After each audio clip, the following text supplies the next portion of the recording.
नास्ति मातु समा छाया, नास्ति मातु समा गति, नास्ति मातु समा त्राण, नास्ति मातु समा प्रभा। अर्थात कि आज जो नारी की जो शक्ति है, जो हमारे जो पूरे उत्तराखंड में जो नारी शक्ति है, जो कि अबला के नाम से जानी जाती है, लेकिन आज हमारे देश का सौभाग्य है कि जो अबला नारी है वो आज एक सबल नारी बन चुकी है। इसका एक महत्वपूर्ण उदाहरण है, अभी आपने सुना होगा कि हमारे उत्तराखंड राज्य में एक पहली महिला शक्ति है, पहली महिला नारी है, पहली महिला है जिसने जो है कि टैक्सी चलाने का काम शुरू किया है। आप सभी लोगों ने सुना होगा सोशल मीडिया पे। आज वो पूरे उत्तराखंड में ऐसी परिस्थितियां उसके साथ आई कि उसको टैक्सी चलाने पर मजबूर होना पड़ा, लेकिन जो उसकी शुरू में मजबूरी थी आज उसकी एक अच्छी आदत बन गई है। उसी प्रकार से हमें उनसे प्रेरणा लेकर के आगे बढ़ना। मैं यहाँ पर पहले आप सभी का एक बार स्वागत करता हूँ आईटीआई स्किल्स में। और जो ये आईसीसी, जीआरसी और एसएससी की जो आज ये मीटिंग चल रही है, जिसमें आपका मैं सर्वप्रथम बात करूंगा आईसीसी की, इंटरनल कंप्लेंट्स कमेटी। जैसे कि इसमें हमने अभी कुछ बच्चों का, विशेषकर जो फीमेल ट्रेनीज है, इनका कुछ काउंसलिंग भी किया। अभी यहाँ पर जो आईसीसी की पीठासीन अधिकारी है श्रीमती रेखा मैम और साथ में श्री खाली जी और श्री राजाराम जी ने इनके बारे में कुछ काउंसलिंग की बच्चों की, इनको कैसे आगे बढ़ना चाहिए और इनको क्या क्या समस्याएं आ रही है, क्या इनको परेशानियां हो रही है, उसके रिगार्डिंग। यहाँ पर मैं सर्वप्रथम आईसीसी में जो हमारे जो ट्रेनीज हैं, मैं चाहूंगा, इनसे रिक्वेस्ट करूंगा कि आगे आकर के अपने विचार व्यक्त करें कि इनको क्या क्या समस्याएं हो रही है और कैसे इनकी समस्याओं का समाधान हो सकता है। तो सर्वप्रथम मैं यहाँ पर ज्योति को बुलाना चाहूंगा। Jyoti. Good afternoon all of you. मैं ज्योति बिष्ट, व्यवसाय आश्रित हिंदी से आज के इस कार्यक्रम में एसएससी की एक मेंबर के तहत, जिसमें मतलब एसएससी का मतलब ये है सोशल सेफ गार्ड कमेटी एक बनाई गई है महिलाओं के लिए। उसमें ये है कि कॉलेज में रैगिंग वगैरह या किसी महिला के साथ कोई दुर्व्यवहार तो नहीं हो रहा है, उसके तहत मतलब कंप्लेन कमेटी बनाई गई है। और आज के मेरा एक टॉपिक है कि महिलाओं पर हो रहे अत्याचार। आज के युग में या फिर डिजिटल इंडिया के तहत मैं बोलूँ तो मतलब हमें मतलब आजकल अक्सर सुनाई में आया जा रहा है कि महिलाओं पर अत्याचार हो रहे हैं, पर मेरा बोलने का मतलब ये है कि इस शिक्षित समाज में आज भी महिलाओं पर अत्याचार हो रहे हैं, पर क्यों हो रहे हैं? पहले की बात अलग थी कि अशिक्षा थी, लेकिन अब तो सब शिक्षित हो चुके हैं, तो लोग महिलाओं पर अत्याचार क्यों कर रहे हैं? और इसने काफी अच्छे आपको पॉइंट्स बताए हैं इसके बारे में। और जो कि वास्तव में आज बात आपके संस्थान की है कि आपके इस संस्थान में ही जो महिलाएं हैं, इनके साथ यदि कोई अत्याचार हो रहा है तो उसको जो ये कमेटी बनी हुई है, इन सबको आगे आकर के रखनी चाहिए। और इसके पश्चात मैं यहाँ पर बुलाना चाहूंगा काजल को, आईसीसी की जो सदस्य है काजल ने बनाई है। तो यहाँ पर मैं काजल का जो आईसीसी की सदस्य है, इसका मैं हार्दिक अभिनंदन करता हूँ। आप आगे आ रहे। महिलाओं पे हो रहे अत्याचार के संबंध में कुछ बात रखना चाहती हूँ।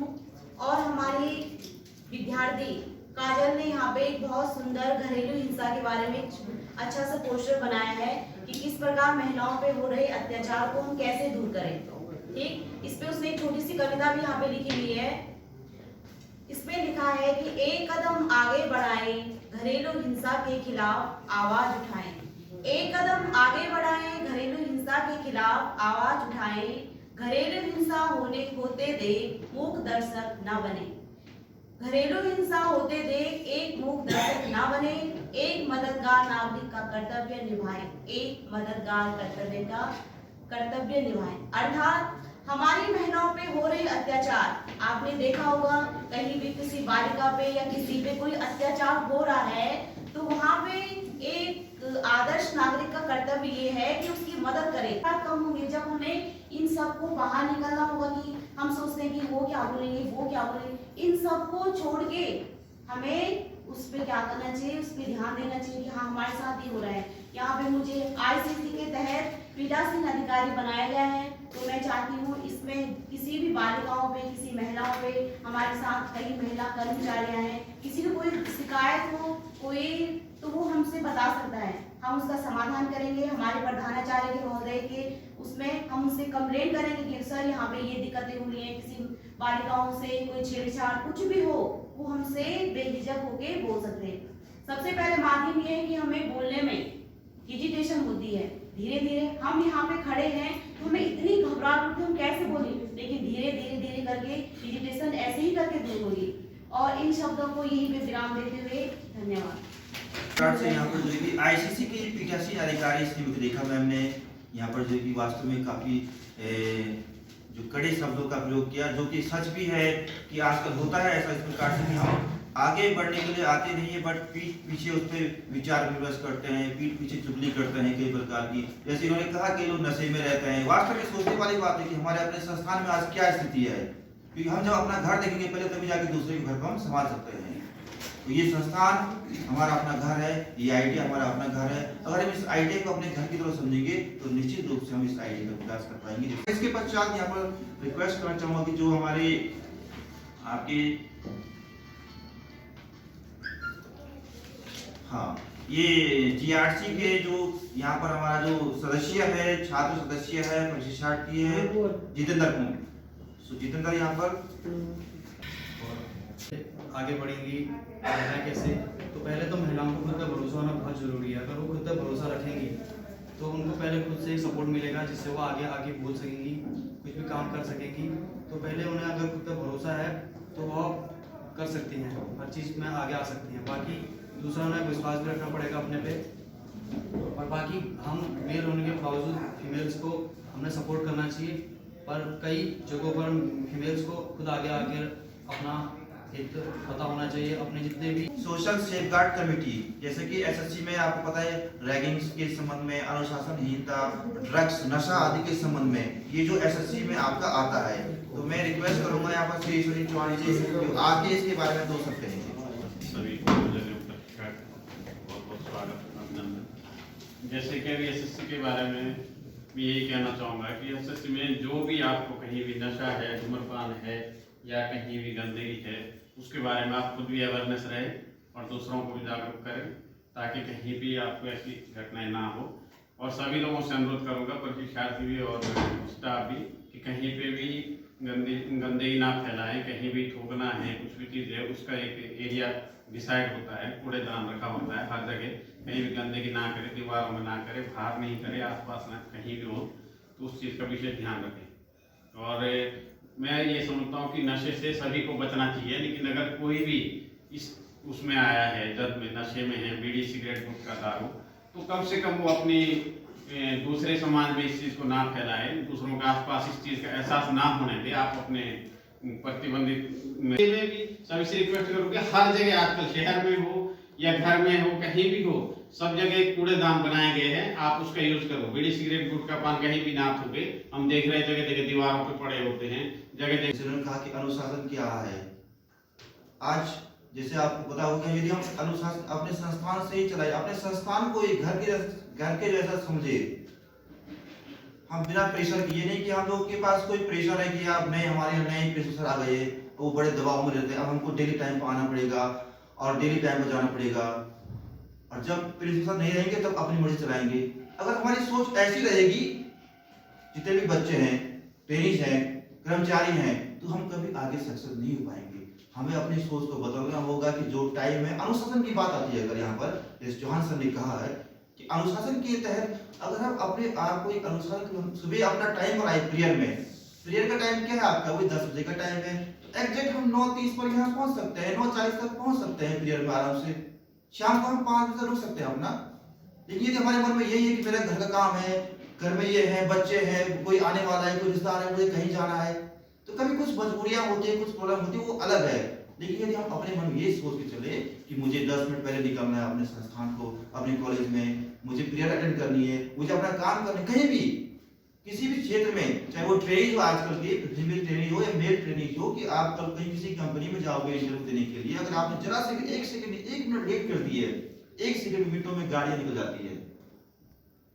सो ये आपका एसएससी के तहत जो ये इन्होंने बताया सर ने, उसके रिगार्डिंग। और यहाँ पर इसके पश्चात मैं रिक्वेस्ट करूंगा यहाँ पर हमारे जो ये आईसीसी के जो ट्रेनिंग है, सदस्य हैं वर्ग से, कि वो आकर के आईसीसी के बारे में अपने विचार व्यक्त करें। आईसीसी मींस जो महिलाओं पर होने वाले अत्याचार के संबंध में जो संस्थान में महिला कार्मिक है। आईसीसी का फुल फॉर्म है इंटरनल कंप्लेंट कमेटी। तो इसके अंदर हम मेनली आंतरिक रूप से जो भी कंप्लेन आते हैं उनको हम सॉल्व हमारे द्वारा, यहाँ पे आप जो भी कंप्लेन होंगी वो हमारे पास आप लाइए और उनका हम निवारण करेंगे। मेन रूप से जो महिलाओं पे जो होते हैं, महिलाओं पे जो अत्याचार हो रहे हैं या फिर इससे संबंधित कोई और जो हो रहे हैं, तो उनका यहाँ निवारण करने के लिए सरकार ने हर संस्थान के लिए एक कमेटी का गठन किया है, जो कि मेरे हिसाब से बहुत ही जरूरी चीज़ है। और सरकार ने यह इसलिए किया ताकि महिलाओं का एक प्रकार से सुरक्षा हो संस्थानों में, क्योंकि हम सभी जानते हैं कि आए दिन कई अपराधिक जो घटना करता हूँ। और यहाँ पर अब मैं बुलाना चाहूँगा हमारे जो पीठासीन अधिकारी हैं, हमारे जो पीठासीन अधिकारी हैं और जो आईटीआई कर्णप्रयाग के प्रभारी भी हमारे श्री राजाराम सर, उनका मैं स्वागत करता हूँ। ये आपके एसएससी के पीठासीन अधिकारी भी हैं, ये आगे आप बताएंगे आपको। धन्यवाद चौहान जी। आज जैसे हमने ये मीटिंग रखी है आईसीसी, जीआरसी, एसएससी की, पहले तो आईसीसी, जीआरसी, एसएससी का थोड़ा सबको पता होना चाहिए कि इसमें हमारा क्या क्या काम होता है। जैसे आईसीसी हमारा स्पेशल बनाई गई है महिलाओं के लिए, जो हमारे फीमेल ट्रेनीज हैं या महिला कार्मिक है, उनके लिए बनाई गई है इंटरनल कंप्लेंट कमेटी, ठीक है। जीआरसी हमारे इसलिए बनाई गई है जो हमारे सिविल निर्माण कार्य चल रहे हैं, जो हमारी 24 वार्ड बैंक की आईटीआई है, उनमें सिविल निर्माण कार्य अभी चल रहे हैं। और वहाँ पे जैसे हमारी लेबर रह रही है, तो उनके साथ मतलब कोई दिक्कत ना आए कि लेबर है, बच्चे भी हैं, आपस में कोई अगर प्रॉब्लम होती है, लेबर से कोई प्रॉब्लम है, बाहर के अब लेबर हमें क्या बताएं कहाँ के आ रहे हैं, कोई पश्चिम बंगाल के हैं, बिहार के हैं, नेपाल के हैं, उसके लिए जीआरसी का गठन किया गया है कि मतलब जो हमारे सिविल निर्माण कार्य में जो हमारे लगे हैं लेबर वगैरह सभी, उनके साथ भी कोई वो ना हो भेदभाव, और जो वो हमारे स्टूडेंट के साथ भी कुछ वो ना करें, क्योंकि अभी स्टूडेंट भी हैं और लेबर भी हैं। हो सकता है कि किसी बात पे आपस में वो हो जाए, टकराव हो जाए किसी उस पर, उसके लिए जीआरसी मैन है, ठीक है। और जो हमारा एसएससी है, इसमें हमारा रैगिंग वगैरह ना हो, और ड्रग्स वगैरह जो चल रहा है आजकल, आज की जो युवा पीढ़ी है ड्रग्स से जो है बहुत ज़्यादा बर्बाद हो रही है। जो हमारी युवा जनरेशन है ड्रग्स का बहुत ज़्यादा हो, अनुशासन अगर डिसिप्लिन होता है तो अनुशासन के साथ कई चीज़ें अपना भी मेंटेन हो जाती है। अगर हम डिसिप्लिन में हैं, प्रॉपर यूनिफॉर्म में आ रहे हैं, टाइम का समय के हिसाब से आ रहे हैं, तो अपने आप ही कई सारी चीज़ें हमारी ठीक हो जाती हैं। अपना घर बनाते हैं, हर कोई चाहता है कि अपना घर एक अच्छे तरीके से बने, उसे पक्की दीवार हो, दरवाजे अच्छे हो, फिटिंग अच्छी हो। ऐसे ही हमारा संस्थान भी अपने घर है। अगर हम ये सोच के चलेंगे कि जो इस संस्थान में काम चल रहा है, ये हमारे अपने घर में काम चल रहा है, जहाँ पर हमें कुछ गलत दिखाई दे रहा है, उसको हम जीआरसी के तहत उसके अगेंस्ट लिख सकते हैं, ठीक है सर। तो ये 3 सोच जो है कि हमें अपने पर लानी होगी, तभी हम कुछ कर सकते हैं। समर्पित होना होगा अपने संस्थान के लिए, चाहे वो अनुशासन का हो, चाहे वो नशा का हो, चाहे वो संस्थान में होने वाले कार्यविधि का हो। सो इस प्रकार से यहाँ पर मैं, यदि कोई और किसी कुछ कहना है, बैजवाल जी, तो इस कार्यक्रम का हम यहाँ पर अंत करते हैं और सभी से एक उम्मीद करते हैं, एक आशा करते हैं कि आने वाला समय संस्थान आईटीआई कर्णप्रयाग का होगा। धन्यवाद।